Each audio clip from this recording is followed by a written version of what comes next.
C'est le débat de ce Smart Impact. On parle rénovation énergétique des bâtiments avec Isabelle Gasquet. Bonjour. Bonjour. Bienvenue, vous êtes responsable des projets efficacité énergétique du réseau Clair. Et Caroline Keller, bonjour. Bonjour. Bienvenue à vous aussi, chef du service information et communication du médiateur national de l'énergie. Allez, on présente le réseau Clair pour commencer, c'est quoi?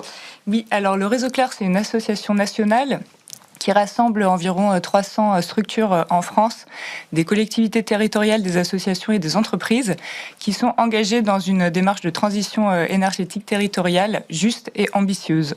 Et parmi nos cœurs de métier, il y a notamment l'élaboration d'expertises et de recommandations de politique publique en matière de rénovation énergétique des bâtiments. Et alors j'avoue que je ne connaissais pas le médiateur national de l'énergie. Quel est son rôle ? Alors, le médiateur national de l'énergie, c'est une institution publique et on a été mis en place au moment de l'ouverture du marché de l'électricité et du gaz à la concurrence. Donc, ça fait près de 20 ans. Et notre rôle, c'est d'aider les consommateurs quand ils ont des difficultés avec leurs fournisseurs d'énergie. Donc, ça, c'est notre rôle de médiation.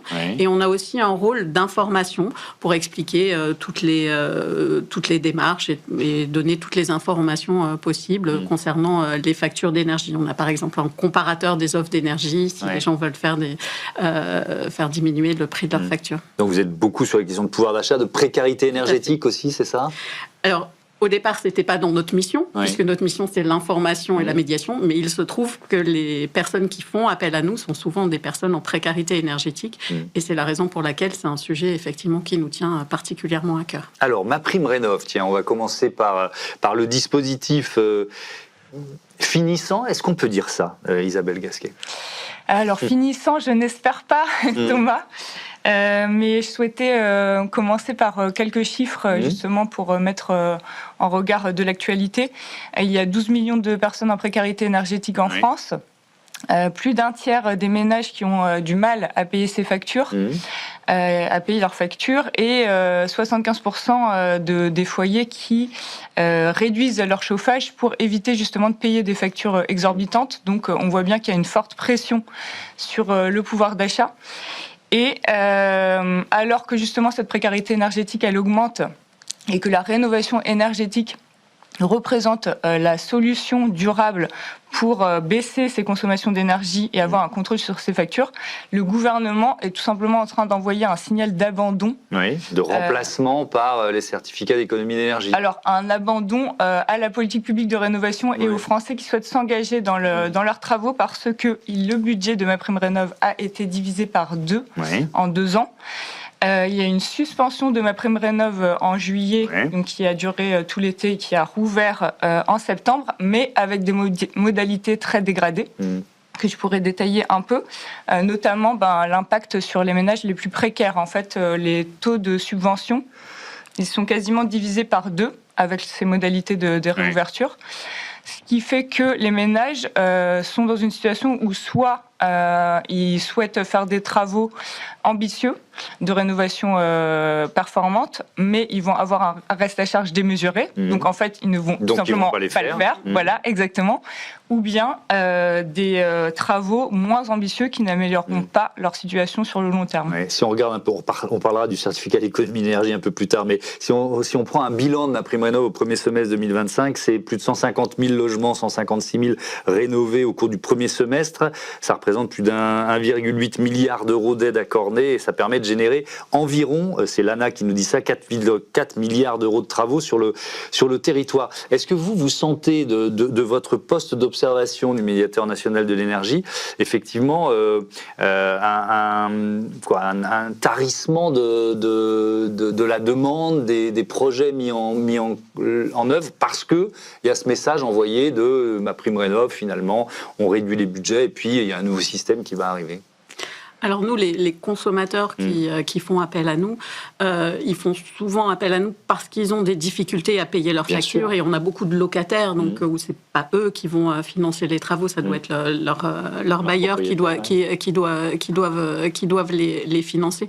Mais ce qu'on observe, c'est un accroissement des personnes qui ont des difficultés à payer leurs factures. Vous disiez tout à l'heure effectivement qu'il y a 35% des personnes qui disent avoir des des difficultés à payer leurs factures cette année.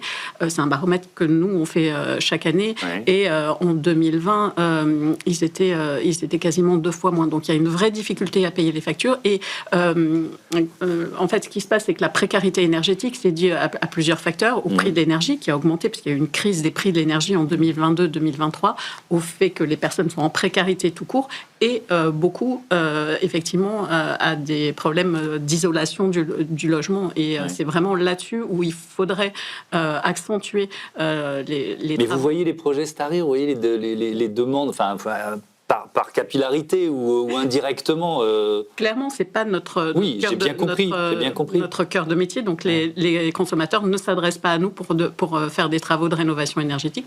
Si des consommateurs souhaitent faire des travaux de rénovation énergétique, il y a un espace qui s'appelle France Rénove et c'est eux qu'il faut contacter. Ouais, exactement.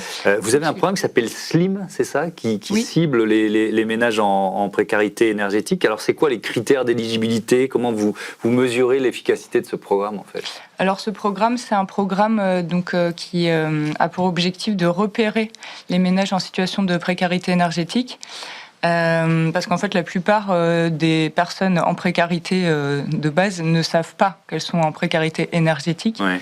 C'est-à-dire qu'en fait, elles cumulent un certain nombre de difficultés financières. Elles ont du mal à joindre les deux bouts et elles sont souvent dans une situation de sobriété subie, comme on disait. Donc, c'est-à-dire qu'en fait, elles se privent de chauffage pour pouvoir, pour ne pas avoir à payer des factures élevées. Et donc, ce programme, il a pour objectif donc de mettre ça en partenariat avec les collectivités territoriales un peu partout en France.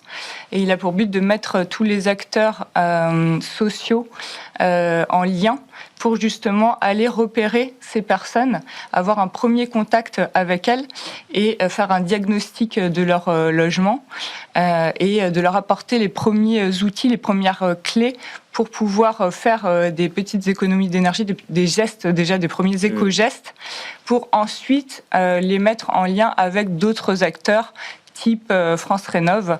Et donc ça, c'est dans un deuxième temps, les espaces conseils France Rénove qui vont pouvoir accompagner les ménages dans des travaux de rénovation énergétique. Ouais. Vous avez fait référence à ce baromètre, vous avez publié le 7e baromètre Énergie Info. À qui il est destiné et puis en quoi il peut permettre éventuellement, puisque là on se pose la question des dispositifs gouvernementaux d'une certaine façon, en quoi il peut permettre au gouvernement d'ajuster ses choix, ce baromètre? C'est un baromètre qu'on fait tous les ans, où on pose effectivement des questions très variées sur le domaine de l'énergie. Est-ce que les gens savent qu'ils peuvent changer de fournisseur, etc. Mais effectivement, ce qui ressort toujours en premier, c'est toutes les questions qui sont liées aux difficultés de paiement. Et ce qu'on voit, c'est que les gens qui font des efforts pour diminuer la consommation d'énergie, ils le font pour faire baisser la facture et non pas pour des raisons environnementales. Donc ça montre bien que ce dont ils ont besoin, c'est d'une aide pour faire ces travaux, parce que comme déjà ils ont des difficultés à payer leurs factures, se lancer dans des travaux, c'est toujours vraiment très coûteux. Et donc sans aide, les propriétaires qui ont peu de moyens ne peuvent pas réaliser ces travaux. Quand on parle de précarité énergétique, on pense souvent à cette période de l'année, l'hiver, mais c'est vrai aussi en plein été. Il y a des gens qui souffrent du froid l'hiver et de la chaleur l'été. Effectivement.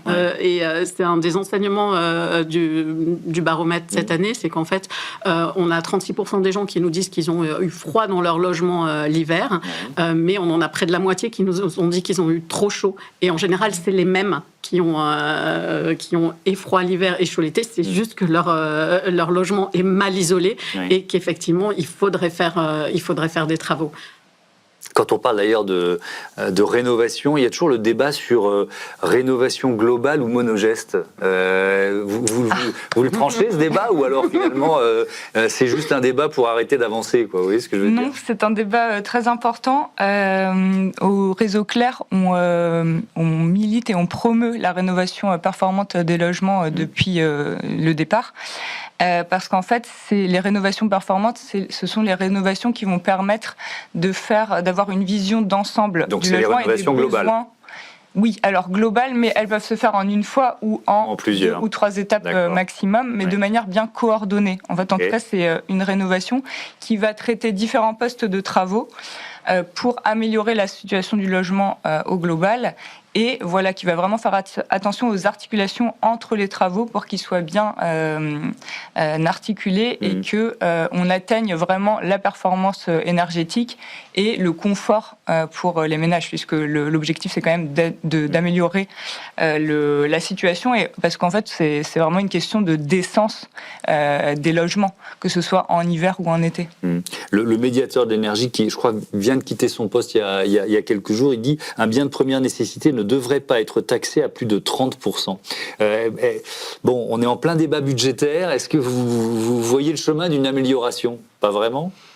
On verra ce qui est décidé en loi de finances, mais effectivement, l'électricité, c'est un bien de première nécessité. C'est un enjeu politique, hein. On voit vraiment des partis politiques s'en saisir. Voilà, et on voit effectivement, il y a une des taxes qui s'appelle l'accise, qui fait parfois un peu le yo-yo. Donc, on va voir en 2026 si elle est à la baisse ou pas. Mais voilà, l'électricité, c'est un bien de première nécessité. Les personnes qui n'arrivent pas à payer leurs factures, parfois sont coupées entièrement d'électricité, et ça c'était également un combat du médiateur. Pour lui, on pourrait réduire la puissance pour avoir un minimum d'électricité, mais pas couper entièrement, parce que quand on n'a pas d'électricité, on ne peut pas recharger son téléphone portable pour essayer d'appeler les services sociaux pour se faire aider. Donc voilà, effectivement c'est une idée à creuser. Un mot de ces certificats d'économie d'énergie quand même, c'est quoi? C'est le nouveau dispositif que le gouvernement veut mettre en place à partir du début de l'année prochaine? Alors, ce n'est pas nouveau. Les certificats d'économie d'énergie, ils existent depuis très longtemps, mais ils vont... C'est la deuxième source principale d'aide de financement de la rénovation énergétique. En fait, le phénomène qui se passe et qu'on voit sur d'autres secteurs aussi, c'est une tendance à la débudgétisation de politiques publiques, de transition notamment. Et donc là, il y a une tendance à réduire le budget de MaPrimeRénov' pour le basculer sur les certificats d'économie d'énergie. Le problème, c'est que déjà jusqu'ici, les certificats d'économie d'énergie, ils étaient très orientés vers les monogestes. Or, ils sont moins efficaces. Alors, ça s'améliore. Il y a eu des décisions cette année qui ont fait que le dispositif est davantage orienté vers rénovation performante. C'est bien. Mais le besoin, c'est vraiment de cumuler les dispositifs pour permettre à tous les ménages d'accéder à des travaux. Et si on fait juste une bascule de l'un vers l'autre, on voit bien qu'on n'atteindra pas les objectifs.